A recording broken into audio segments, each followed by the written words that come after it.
Y'all, welcome back to It's the Principal, and today I'm going to be reviewing Infinity Pool, and I'm going to be completely honest with you.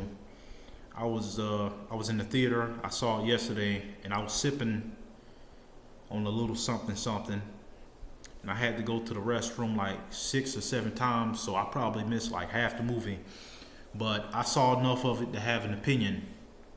Okay, now let me set it up. Infinity Pool.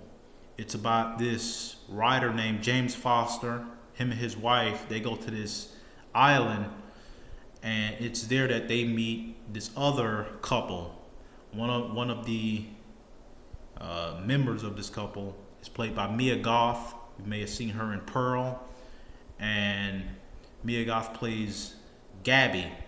And very early on in this movie, you start to see that these two couples, things about to get feisty. I'm talking about this movie is gonna have you clutching on your pearls. I was like, whew. I'm talking about steam. It was cold in the theater, but I was still sweating. The movie started to get real sexual, and throughout the movie, I honestly found myself thinking like, you know, everything looked pretty nice.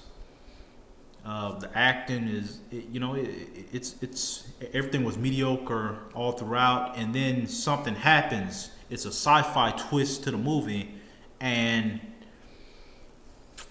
I didn't really buy it. I didn't really buy it, man. I didn't.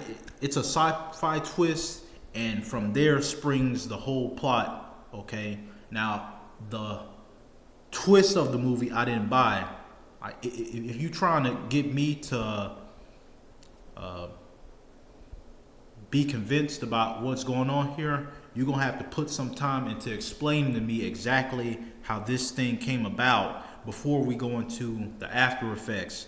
Now, it's the after effects that I found very interesting, and you can probably see early on there's a lot of hedonism, like it's a lot of sex. I mean, just people living their wildest dream. It's people doing whatever they want, and so they keep spiraling down into all the sadism and hedonism, and I mean, it's just going all over the place.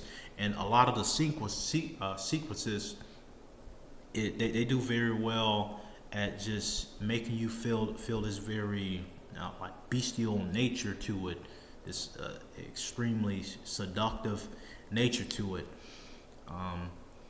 And at the same time, when the movie ended, it seemed a bit empty. It seemed a bit empty.